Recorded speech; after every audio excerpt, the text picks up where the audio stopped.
Okay. Good morning, good afternoon, good evening, wherever you may be. Welcome to this webinar on wire fraud. It is now the scheduled start time, so we will kick this off. Not sure if the session is recorded, but if it is, we'll try to get the details out for people after, for anybody who maybe joins late. So we will start. This webinar should run about 45 minutes or so. That's the goal, is to hit that mark. There's a lot of information to cover, but we'll give some contact details towards the end of this presentation in case anybody has any follow-up questions. So with that, let's talk a little bit about wire fraud. As a quick kind of overview for what we're about to do, this is going to be not an incredibly deep session on the subject called wire fraud. This is really adopted from a larger session that we do privately for companies, where we do a deeper dive into this subject to train employees not to fall for it. But this is more of a public service announcement. It's an important subject. We feel that people should know it. And we feel that this webinar is really just us giving back to the community. So I just kind of want to set an expectation as we go through this. If anybody has joined this session thinking that at the end of the session, we have the answer, we have a solution to how never to fall victim to wire fraud, the spoiler alert, but there is no such solution. Wire fraud is simple but complicated.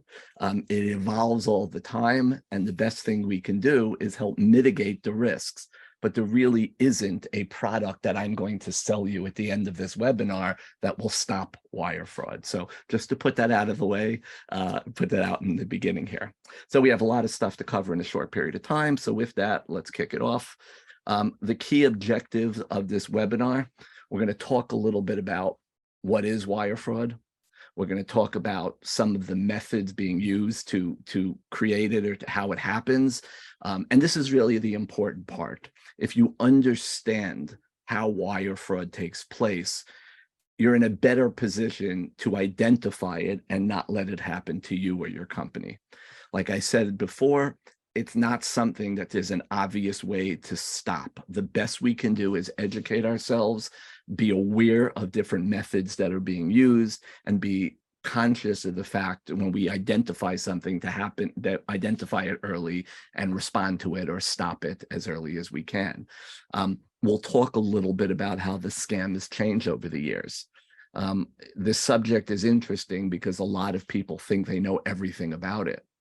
The subject, when you tell people, oh, this is an example of wire fraud, people are like, yeah, I know.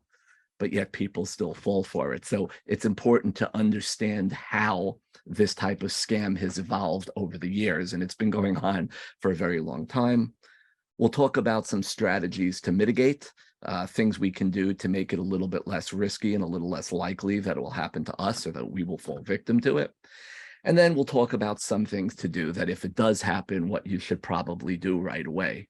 And that's really the goal of this webinar. So just a little bit about me. If you're going to be listening to me for the next 45 minutes or so, maybe it's good to know a little bit about me. I've been doing this for about 25 years. When I say this, I've been in IT and cybersecurity for probably about 25 years as a professional career. It did start for me when I started talking about security. It really was as a hobby. Back in the days when computers connected to the internet through dial-up modems and made a lot of noise and were very slow when they did connect, I started noticing my computers were doing funny things at home. And when starting to investigate it, I started learning about hackers and malware and viruses, and that was just when we had floppy disks and we were starting to connect to the internet. But that's kind of where it started for me as a hobby. And the last thing is I really do love my soapbox. So, soapbox is what you stand on in front of a group of people and talk about something loud so everybody listens. I have a lot of subjects which I enjoy talking about. Cybersecurity is definitely one of my favorites. And I will stop anybody anywhere and start talking about cybersecurity. So I get very preachy when it comes to things that I love, and this is definitely one of those subjects. Um, just quickly, like I said, this is not a product pitch here. I'm not selling you a solution to wire fraud at the end of this. This webinar is brought to you by the company I work for called WATI, West Advanced Technology Incorporated. And what sort of led us to delivering this was the fact that we do a lot of security related things for our customers. We help them with things like pen tests and security assessments. We help them get certifications. We manage their security 24 hours a day, 7 days a week through our SOC. There's a lot of different things we do. And one of those things is training sessions. We help train employees and teams on how to be better prepared. And out of that, we realize that while we do these deeper dives for customers, it is worthwhile for people to hear and a more abbreviated things such as this webinar. And that's what's bringing us here today. It's the experiences in delivering this professionally for people that we feel we want to kind of give back to the community. Okay, so let's talk about wire fraud. But first, let's talk about not wire fraud. I look at this subject as very difficult. And it's difficult because it's not so difficult. And what I mean by that is this. Let's take an example of an attack, of a hack that probably is not really wire fraud. Maybe technically it's considered wire fraud because some of the methods, but it wasn't really a wire fraud breach. This was a breach of a big retailer, big company in America many years ago, probably about 10 years ago. People got into the system and they first thought it was like 70 million records. Then it turns out like records on 110 million people. But ultimately, when you look at something like what happened here, an attacker wanted to get into this company, and the way they found into this company was through one of their partners. So one of the partners of Target was the company that manages their air conditioning system. And they remotely manage the air conditioning system to look at the temperatures, to get statistics, look at the energy usage, help tweak it, help make it perform better. And somebody discovered this, that if they don't hack Target, but they could hack one of the people at the air conditioner contracting company, they can get into Target through that. And by getting into Target, they were able to get on a machine and install bad software and steal all this data. It was very cool. Not cool for Target. They lost a lot of money and they lost a big part of their reputation. But after this happened, you can stop and look at this and say, wow, look at what they did. That was so cool. How would I defend against that? And you learn, and then you say, okay, now I know what to do. I'm going to segment my network more. I'm going to learn certain skills or put in technical controls. But after something like this, you could be impressed with how they did what they did. There was another breach called Equifax. Again, another not really wire fraud type of breach. Very big breach, cost a lot of money. These people were dragged in front of Congress, in the US because this was such a big problem that affected so many people in the US. And what they found is pretty amazing. The attackers, they found unpatched vulnerabilities and exploited it. They were able to move through a web portal, right? There was like a customer service web portal that they came in. It was unpatched. There was a vulnerability. They moved around the network because it wasn't segmented. They stole passwords off of machines that were stored there that shouldn't have been stored there. Then they got control of the systems where the data was. And then they had to get the data out. And it turns out there was a problem with the system that was supposed to let the data go out. There were so many different things that they took advantage of and exploited to make this happen. It was pretty amazing that you could look after and say, oh yeah, that's a big problem. I would have fallen for that. Like that was amazing. They really came up with a new way to do it. Now, when we look at wire fraud, we have to look at how big a deal it is. Wire fraud is probably one of the biggest types of cybercrime now. These are statistics from the FBI's Internet Crime Complaint Center, the IC3. We'll talk about them a little later. But ultimately, what ends up happening is wire fraud has jumped to the front because there's so much money that is being stolen through wire fraud. This is where the criminals are going. So you would think that if you look at all the money that's coming from wire fraud for the criminals, right? And you look at all the other attacks, which took a lot of records and stole money, wire fraud has jumped in front of everything. So you stop and you say, wow, Target was amazing what they did and how they did it. It was a feat of engineering to pull that off. And Equifax was even bigger and more so, more complicated, more moving parts. Wow, the attackers who pulled that off must be amazing.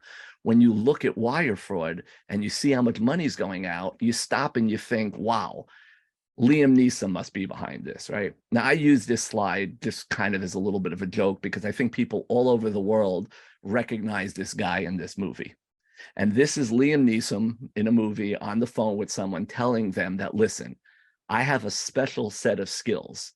And these set of skills make me a nightmare for people like you. So he's not a hacker. He's not he's a military person. But the idea of a person with a very special set of skills that can make him a nightmare for people like you or people like us. That's what I think when I look at ransomware and I think of how, I look at wire fraud and I see how much money goes out the door. I'm like, wow, the brilliance of the people behind these attacks must be Liam level. I made up that term, of course.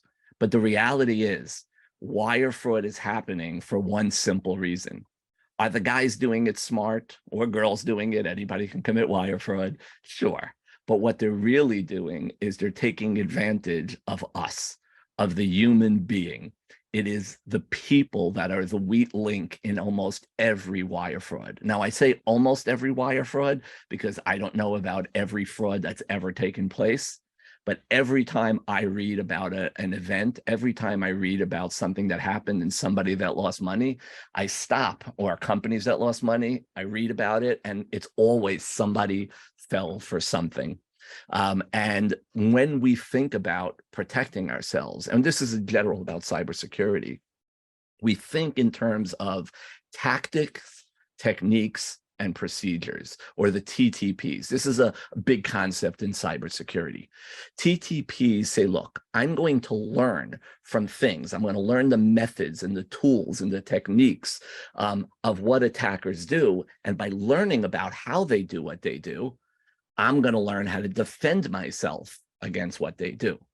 And you see this all over the world in different things, right? You can't go on an airplane now that doesn't have a lock on the cockpit. That was in response because somebody took advantage of the fact that there was no locks on cockpits. And now we put locks. That's why we learn from past experiences and we get better. But when it comes down to wire fraud and we look at the TTPs, there's going to be a common thread here. One of the main TTPs used in wire fraud, phishing scams, right? Sending emails to people, fooling people into doing something, right? And we're going to talk about some of those methods and some of those subject lines that catch us and get us to do things. We're going to talk about social engineering, which is really more of the same. Phishing is a social engineering attack, but getting people to do something because we've connected to them socially, we've convinced them to do something, we're get them to be afraid of losing their job or whatever. Social engineering, big part of wire fraud. Using phishing type of techniques using the phone, right? So kind of, voice related phishing. So that's using the phone. Smishing, another form of, again, social engineering and phishing. It's where we're using things like SMS. We've all gotten texts that were actually evidence of smishing and somebody was trying to do something, whether we clicked on the text or followed through with the text. That's up to you to decide. But that's a method that people are using. And last but not least, and if it didn't get difficult enough, AI should scare everybody. I'm going to talk about and give you some examples of certain things regarding AI. It's just going to get harder and harder for us. But here's the common theme. When you look at all wire fraud, and I say almost all because I don't know 100% of them, there's always one common theme, and that when it's over, people look at what happened, right? We look at Target, we say, oh, wow, that was very cool. Yeah, I didn't see that one coming. Or we look at Equifax. Oh, yeah, wow, that was very cool what they did. They did this and they did, that was brilliant. Okay, I got it. I learned. I'll know next time. But when wire fraud happens, this is what happens to everybody. Everybody looks at exactly what happened. They break it apart and they're like, oh, I fell for that email. Oh, I see exactly. Oh, man, I knew I shouldn't have read that. I knew that one sounded suspicious. I knew that email, my CEO sent me a message and asked me to do something. It didn't exactly sound like him, but And this is exactly what happens after every wire fraud. I don't care if you're big or you're small, if it happened to you personally or your company, somebody's going to look at it after, probably you, and say, oh my God, I see exactly where I screwed up. And that's the sad fact about wire fraud. So what we're going to do during the next, few slides and the rest of this session is show you some of the things to look out for, make you more aware, make you more suspicious, and hopefully prevent you from slapping yourself in the head saying, don't. Okay, so let's discuss what wire fraud is. First, wire fraud really is just fraud that involves electronic communication. So somebody sends you an email, somebody uses the phone, somebody uses, a fax machine. These are all electronic means of communication. And if you're using an electronic means of communication to trick a victim into sending you money or giving you something, that's kind of what wire fraud is. It's a criminal act, right? It's an attempt to commit fraud using electronic communication. And it's the means of the communication that is used in the fraud scheme that distinguishes it from other types of fraud. So, fraud's been going on forever. It wasn't invented with the internet. Fraud's been around for a long time, but with the internet and with connectivity and with phone systems and with email, new laws and new things and new codes needed to be drafted, and wire fraud is a response to that. Okay, so we talk about everybody hits themselves in the head and goes, no, I shouldn't have fallen for that. I knew exactly what was going on. And yet for some reason, I clicked the email or I entered my password or whatever. So you shouldn't feel terrible about it, because the truth of the matter is what wire fraud comes down to, and we talk about social engineering, it's a con game, right? So a con game is not, con as in convict, it's con as in confidence, right? Or we call it a confidence trick. The idea is that people are very, very, very good at giving people a confidence or having people trust in something, and then building on that trust to ultimately defraud them out of something. Almost all of these things, all cons, as we say in short, is because somebody was exploiting human nature, getting you to trust them, getting you to go somewhere that maybe you wouldn't have gone without that level of trust. And I love this definition: a distinctive species of fraudulent conduct intended to further voluntary exchanges that are not mutually beneficial. So I'm getting you to want to give me your money, right? But what you don't realize is it's helping me, not helping you, right? You believe it's helping you, but I'm exploiting that trust so that you want to help me.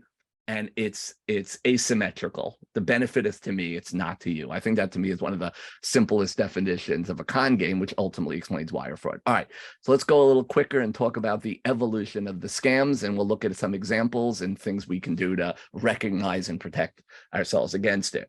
In the early, late 20th century, these scams were out there because email started, right? And people were now carrying phones a little bit later, right? That came later, but ultimately we had more connectivity. So these type of things started coming out more and more because of the internet, and because, wire fraud started coming out. That's why we started making definitions about wire fraud. Then, 2004, I think Google launched Gmail. Now we all have Gmail, right? Who wasn't going to open an email you got? Right? If you got an email in the early 2000s, I don't think there was a such thing as spam in 2000s, right? If an email came into your inbox, whether it was America Online or I don't know, one of the other ones that we had back then, Netscape, I don't know, Netscape Messenger, or I think Outlook was there pretty early. You opened it, you read it, because wow, email, it was so novel, it was so unique. You didn't have to write a good subject line, just send somebody an email and they're going to open it and read it. But then over time, things got more complicated. They started developing malware. So now you click on something, something goes on your machine, or maybe something goes on your machine and steals usernames and passwords and uses that. Things started evolving. Businesses are running totally on email now. BEC, business email compromise, is a huge segment of cybersecurity now, or cyber fraud. Remember, I'm talking about trust. I'm talking about fooling people into doing something because they trust the person that they're doing it for. That trust gets built in a variety of ways. If I can fool you by sending you an email from inside your company, right? I'm already a step ahead than if I was sending an email from outside your company. So business email compromise is huge, huge part of all of this. Then there are real estate scams, and ransomware is now coming in like, hey, we can hold your stuff hostage and get the money that way. So the threats are evolving. And now we got AI, we got cryptocurrencies, we got mobile apps, we got a whole bunch of different ways for people to hurt us. So let's talk about some of the examples. Now, I want you to raise your hand if you're familiar with the Nigerian prince email scam. Right, this is famous. This goes back to the 80s. All right. And the truth of the matter is, this Nigerian prince email scam probably goes back about 250 years. It wasn't an email scam then, of course, but this is called like an advance fee scam, right? This is where, hey, listen, we got this guy, he's got a lot of money, he's locked in prison, needs some help getting out. You help him get out by giving us some money, he'll give you part of his wealth, right? This is going on since, I think, the French Revolution, right? So 250 years ago. And I think at the time, it wasn't a Nigerian prince, it was a Spanish prisoner. Okay, Spanish prisoner, lots of money, got to help us get it out, give us some money, we'll get him out, he'll give you big money once he gets out. It's been around for a long time, okay? This is one of the earliest scams that people remember. And I think statistically, and again, I'm using US numbers, the average person who falls for the Nigerian prince email, about $5,000 lost. The average American that was conned out of this, $5,000 lost. And everybody knows about this.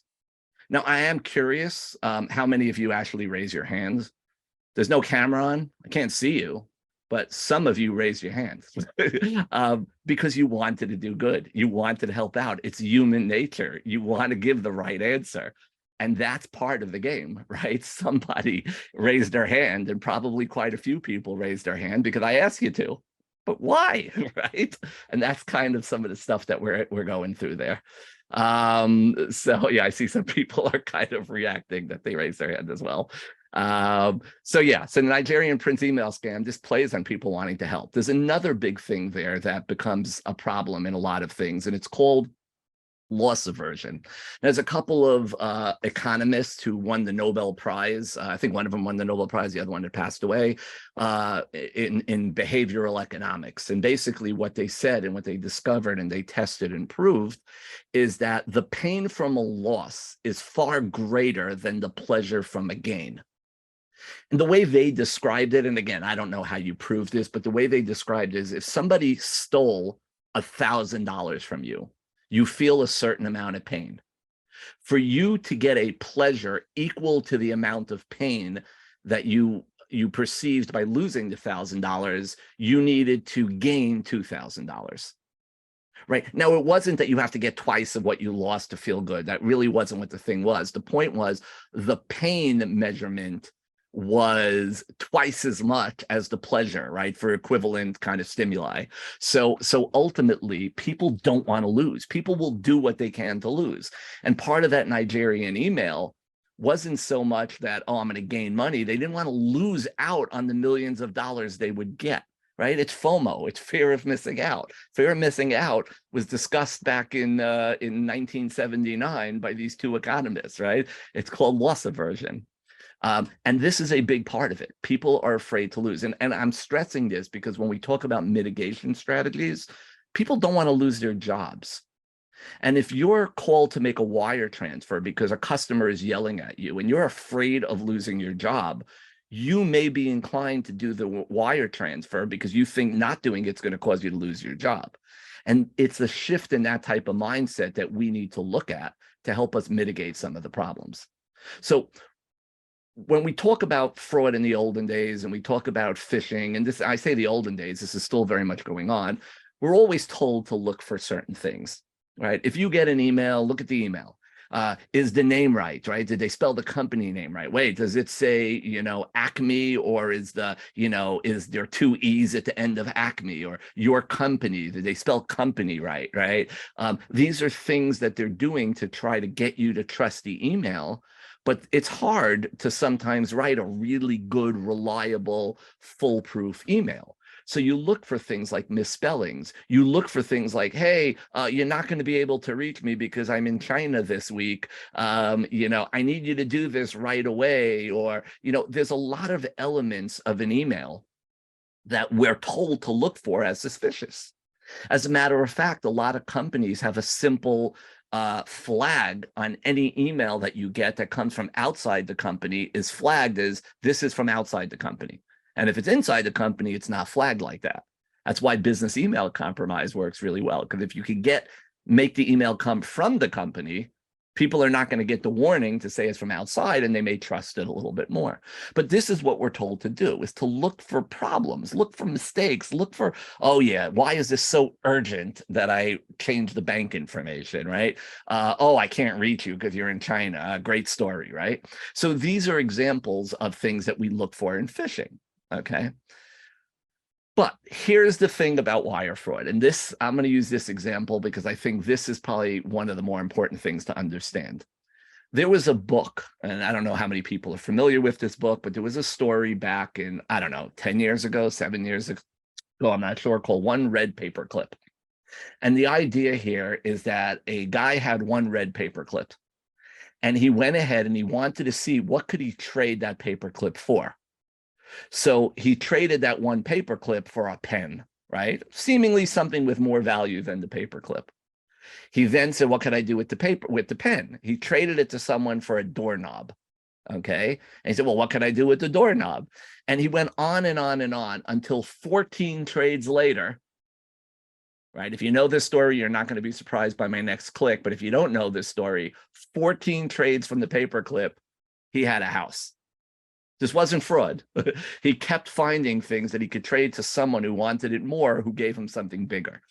And this is how you have to recognize wire fraud, that the most simplest thing that you see, the simplest text message, the simplest email, the simplest thing that you get, you're like, well, this is not a big deal. This guy's not asking me for money. He's just asking me for blah, right? Something very simple could be the paperclip on the way to the house.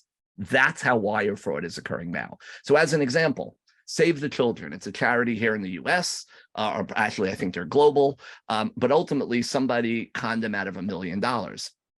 It started because they gained access to an employee's email account, and then they started sending fake email, fake invoices. Oh, we got to get some solar panels that we need to use for one of our places in Pakistan. This is what they do. They fund projects that help children. So the guy got on there, started sending invoices, and presto, somebody transferred $1 million. Maybe it was a few invoices that they paid to a fake place that was set up in, I think, Japan, right? That's where they were buying the solar panels from, supposedly. And boom, they siphoned out $1 million. Now, I know what people think when I talk about this. Well, that's a charity. They're small. They don't have a big cybersecurity budget. They think, who's going to steal from them? They're trying to save children. I mean, what kind of bad guy will try to save, children? But bigger companies with more money and better security, they're not going to fall for it. Tell that to Toyota. Somebody managed to get on to learn about the company. And we're going to talk a little bit about reconnaissance. Good research is very, very important in doing these attacks. So somebody went ahead and said, hey, I'm going to learn about Toyota, learn about their projects, learn about their subsidiaries. They discovered there was a Toyota subsidiary in Europe. They reached out to that subsidiary in Europe and said, hey, listen, we need some money transferred to this. They created some fake invoices. And ultimately, because they did their research, I mean, everybody knows who Toyota is and how big they are. They knew that, because we would something, who would send $37 million without checking? When you're a multi-billion-dollar company, that's who would send $37 million without checking.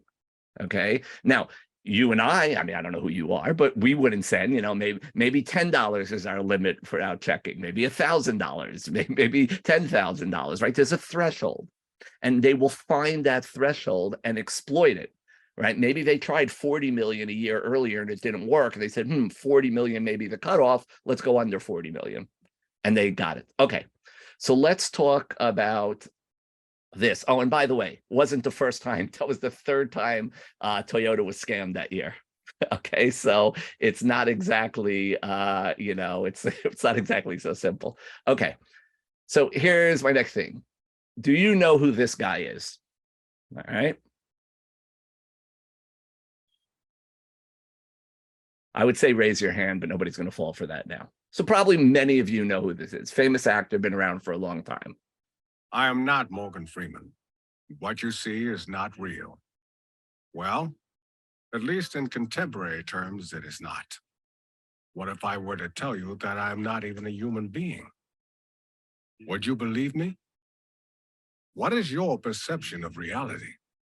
Okay, so we're not going to watch the whole video. You can go on YouTube and look up Morgan Freeman deepfake. But the truth of the matter is now what's happening is people are starting to escalate. Remember, it's about trust. So it is not that complicated to do a deep fake of a person, but it's definitely not that complicated to do a deep fake of a voice. And it's definitely not less complicated to do not even a deep fake, a little fake of a voice claiming to, I don't know, have COVID. Hey, Sally, it's Brett. I'm sick. I got COVID. Can you, right? You put up a picture, you obfuscate the voice a little bit, or you use AI and you create a fake voice. You can now exploit things. And instead of you thinking I'm so clever and I came up with this was an FBI warning. During COVID-19, right, people were starting to defraud people by they would put up a picture of the CEO. They would do a deep fake of the person's voice, right? All you got to do is record the voice a little bit and then string it together and make it say whatever you want. And there's software that'll let you do it. And they were getting people to do wire fraud transfers using this type of technique, right? So, okay, I would spot an email, but would I really want to tell my CEO, hey, you don't sound like you, and he tells me he's got COVID? I mean, I don't want to get fired. I'm going to, all right, there's a picture of him. Sounds sort of like him, right, with COVID. So these things are getting more and more complicated. Now, another problem, though, and now we're on the AI subject a little bit.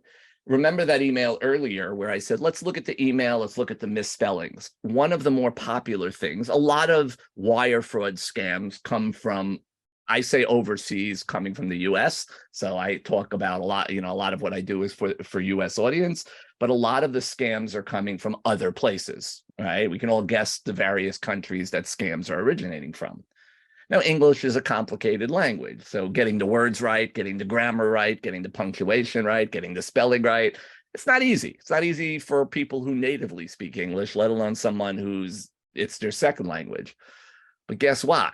Right? The rules where we could look for a spelling mistake, the rules where we could look for various, obvious problems, that's getting a little bit more challenging now. Why?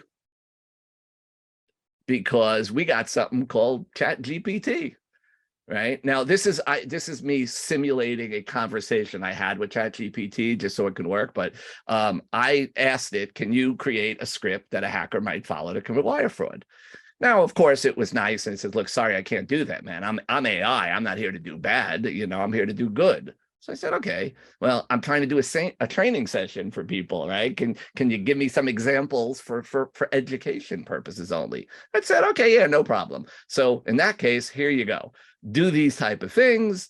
And it's important to note that this is a sample script, blah, blah, blah, blah, blah. So I'm looking at this and I'm like, wow, this is giving me a pretty good idea if I wanted to do wire fraud. So let's try something now. And I'm always nervous when I do this in the training sessions because it may not work, but I think it's interesting. Let's go to ChatGPT, okay? And let's go, I am running a class on wire fraud. I may spell wrong. As part of that class, I need to provide an example of what a phishing email might look like. Okay. All right, so I've already now smarter. I know to tell it I'm doing a class. So it's writing an email. Now, I guarantee you, and I'm not reading it, but I guarantee you its spelling and its grammar is correct, right? It's a large learning model that learns based on previously written stuff. So I'm pretty sure that I'm not going to find a spelling mistake, a grammatical mistake, or a punctuation mistake in this email. So good luck using those methods to detect it. But let's go one step further, because what we're going to talk about next is how important learning and doing reconnaissance is for attackers who want to exploit you and gain your trust. So let's do this. Use the following assumptions. The company name is Acme Incorporated. The CEO is Jim Smith. Because I did some research and I looked on the Google. I can't spell, so they recently announced an award.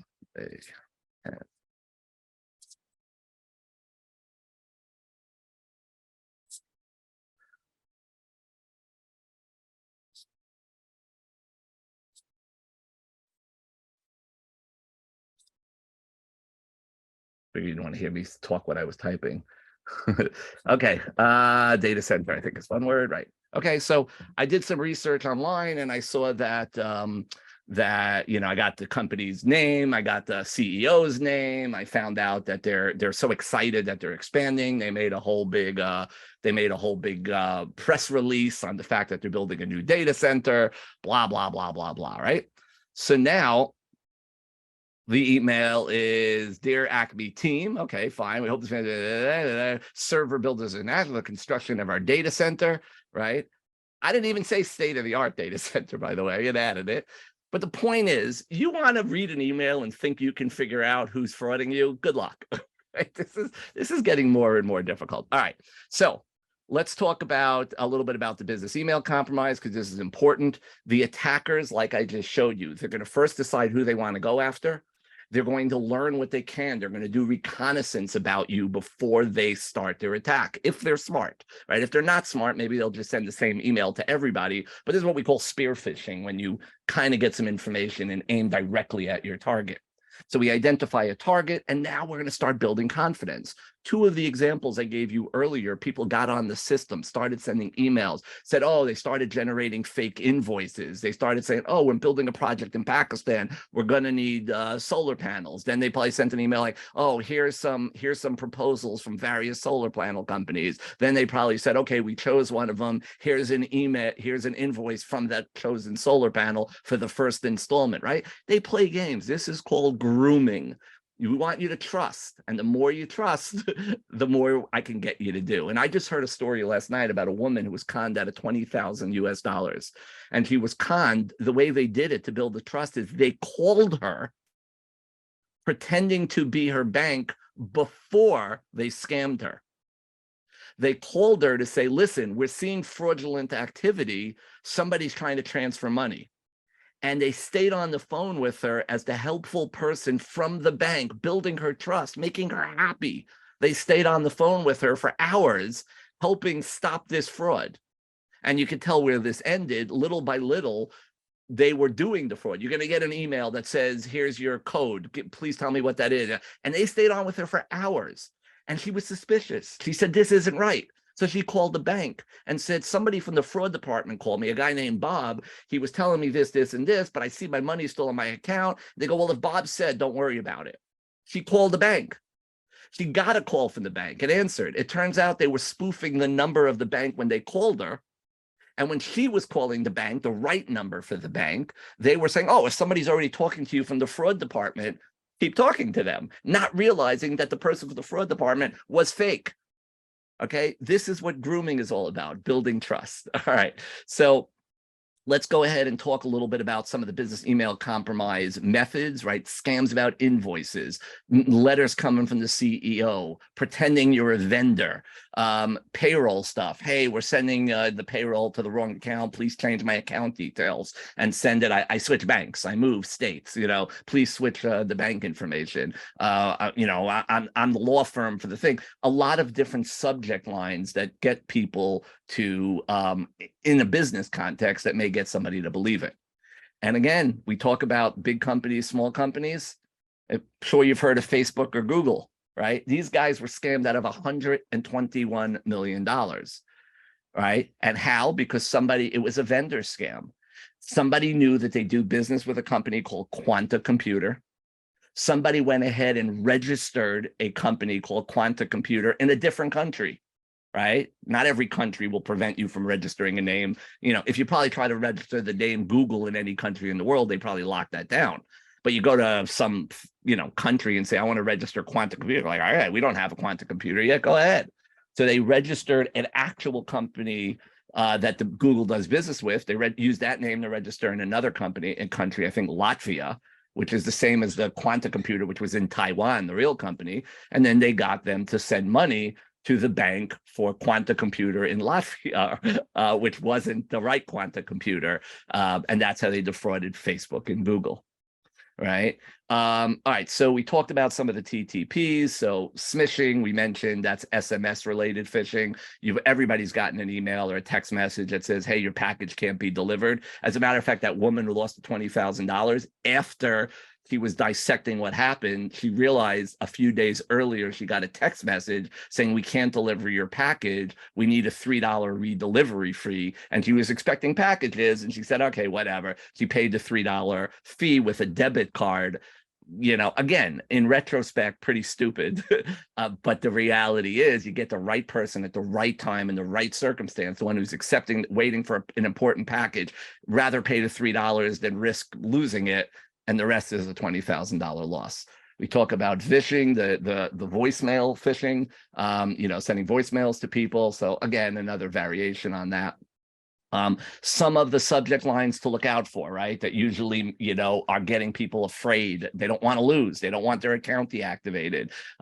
You know, they're going to lose their warranty on their thing. Their package is not getting delivered. Again, these are some of the common things that maybe, whether it's phishing or vishing or whatever, that people are using to get you to say, wait a second, I'm going to lose something if I don't act now. I better act now. Okay, so these are subject line. We've probably all seen some things like that. You know, social media requests. I mean, you know, I tell everybody, you want to speak to me, you know, just, you know, follow me on you know, on Facebook, or, you know, connect to me on, you know, on Instagram or TikTok. But I'm lying. I don't have any of those accounts. But the truth of the matter is most people do, and most people want more friends. So they say, okay. Another charity, again, it took months long, right? They got in there, they created emails, created certain invoices and stuff, scammed another charity. And these guys are small, $625,000. Okay, so let's talk about things to do if things happen. Here is one thing I will point out. The odds of you getting your money back once it's transferred is slim to none. There's almost very little, there's pretty much nothing you can do. You sometimes can get lucky from timing, like wire transfers don't take place over the weekend, right? After, I think, like 3 p.m. on a Friday in the US and before 9 a.m. on a Monday in the US, no money moves, right? So if they happen to be scamming you at the wrong time, or, you know, or you can get immediately to the bank and say, wait, it just happened, stop it, maybe. But the odds are you're in trouble, right? So if something happens, you do have an obligation, depending on your industry, of who to report it to. The Fed, you know, you have to let the FBI know. If you're financial services, if you're healthcare, there's a variety of reporting options, but you do need to report it. You probably also want to report it, not that you're going to get your money back, but you need to document you doing the right thing before your insurance company doesn't pay you. There's things you need to do and pay attention to it. Just because the money's gone doesn't mean you don't have to report it. The FBI, the IC3 that I mentioned earlier, I got some of the statistics from. They have a group called the Recovery Asset Team, or the RAT. The truth of the matter is getting stuff back is slim to no chance, but they do have a team to help you do that. Okay, so let's talk about some of the mitigation strategies here. I broke this down into kind of 3 different slides because they're really, each one of these could be important or not, right? So there's policy type things and cultural things. Remember what I said, people have a fear. They don't want to lose their job. They want to help people. They want to do the right thing. So you can put in policies that say, listen, you need 3 signatures before any transfer goes, right? You can put in policies like that. You do training of people, kind of like what this session is. Like, say, we do these deeper dive boot camps where we personalize them and we go for a few hours with companies. That's kind of what led us to this session. Wet signatures, right? Maybe signatures where instead of electronic, you need an actual piece of paper. Make sure that people communicate verbally. I heard one company say, we will fire anybody who does a wire transfer without calling the CEO first. Didn't care how big, didn't care how small. You do a wire transfer and don't call me, the CEO, first, I'm firing you. right? He made the loss the fear of not calling him. So he doesn't have to worry about anybody ever making a wire transfer first, because they're going to get fired if they do, even if it's a correct wire transfer, right? This one, forward and don't reply to business emails. One of the best ways that they con people out of stuff is they get you to click on a link, right? Oh, you know, we're calling from the fraud department at the bank. If you got any questions, call us at this number or click this link and visit the website. Don't do that. So if ever you're having a request or this, and it says contact us, here's the phone number to reach us on. Don't use the information provided in the email you're suspicious of. Go outside, find the email address, find the thing on your own, and then do it. If you have to reply to an email, instead of clicking reply, click forward, and then choose the name from your contact list. So at least there, you're using what you know is the right email address for contact for the person. And trust but verify, right? You could trust people that not everybody's trying to scam you. Verify, verify, verify. There are technical things you can do. I recognize we just hit the 45, so give me 60 seconds. There are technical things you can do. A lot of this, because of the trust building, people will steal domains that sound like your domain. They'll do subdomain takeovers. They'll do a variety of things. So by looking for and subscribing to solutions that could help you identify when people are trying to steal your domain or something like your domain, that's an important thing you can do. Multi-factor authentication, right? Remember, people get in and on systems. Business email compromise is a great way to gain trust. So forget the wire fraud. How difficult is it for someone to get onto your network and be someone? Well, if all you use is a username and password for people to log in, guess what? If I figure out your password, because you use that password everywhere, and I log in, I'm now you, I send emails as you, my job is so much easier as an attacker. So multi-factor authentication makes it harder, right? And AI, there are solutions that use AI to read your email and look for things that don't sound right. The problem is now it's AI fighting AI, so that's going to be harder to do. And the last thing I'll point out here is, and this is kind of just me summarizing, if you run a company, if you're responsible for making sure these things don't happen, remove the fear. People should fear more about losing the money for the company than losing their job because they're doing the right thing. Make it frictionless, set up policies. You know, I did a training for one place and they said, yeah, no, the CEO expects you. They get emails, hey, I think this is fraud. I think this is fraud. I think this is fraud all day long. They don't make anybody feel bad about it. They don't make fun of anybody when it's not fraud. You have to build a culture that people are not afraid to report something they're suspicious about, even if they're wrong. Okay, don't overshare online, right? Do like Brett does. Get rid of your Facebook and your Instagram. I mean, look, we have to give press releases as companies. We have to do certain things. So I get it. It's how we do business, but don't overshare, right? There's a limit to how much information you need to put out there. I had a doctor recently did some, you know, I had to go to a doctor and I looked her up online and like the first thing that came up wasn't about what type of doctor she is, was everything about her family. I'm like, please remove that. Like, it's a bad idea. Don't answer unknown numbers if you could avoid it. If you're in the type of business where you have to answer every phone number, you got no choice. But if you can avoid it, hang up. Let them leave an email, figure it out. And then when it's Bob from my bank, go look up the bank's number and call the bank back and ask for Bob, right? These are more difficult to do. They make our lives less easy. But this is how you stop it. This is how you don't bang yourself in the head and say, oops, when it's all over.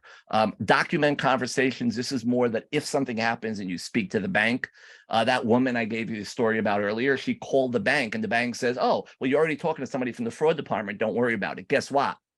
She documented that. Ultimately, the bank realized they screwed up because she did the right thing and called the bank. And the bank says, oh, if you're already talking to somebody in the fraud department, you're good.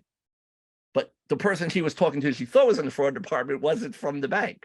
But the idiot who answered the phone at the bank said, you know, this. So when it comes down to it, document the conversation. You may be able to go and say, hey, I did what I was supposed to do, bank. You still made the transfer. By documenting, she was actually able to fight and get the money back. And no wire transfer till you call. This was an example I heard from somebody one time that they'll fire you if you didn't call the CEO before any wire transfer. That's how they make things interesting. Okay, well, anyway, that's kind of the end of the presentation. Sorry, I would have stopped for questions, but I realized it was really too much content. Brett BRETT at WATI.com is how you reach me, or info@WATI.com is how you reach us as a company. If you have any questions, something you wanted to ask during this that I didn't cover or I didn't give you the opportunity to ask because we kept you all muted, by all means, just go ahead and drop me an email. Happy to answer it. If you want any more information about some of the security services that we do, yeah, definitely please give us a call, because we do help a lot. This isn't what we do for a living. We actually do cybersecurity for folks. And you know, I mentioned about reconnaissance and about people learning about you before they attack you. We actually have a product that helps you find some of that stuff that's out there before an attacker does, so you kind of can minimize your threat out there. But anyway, this wasn't about product and this wasn't about a solution. This really was a public service announcement. Thank you all for coming. And yeah, any questions, Brett@wati.com.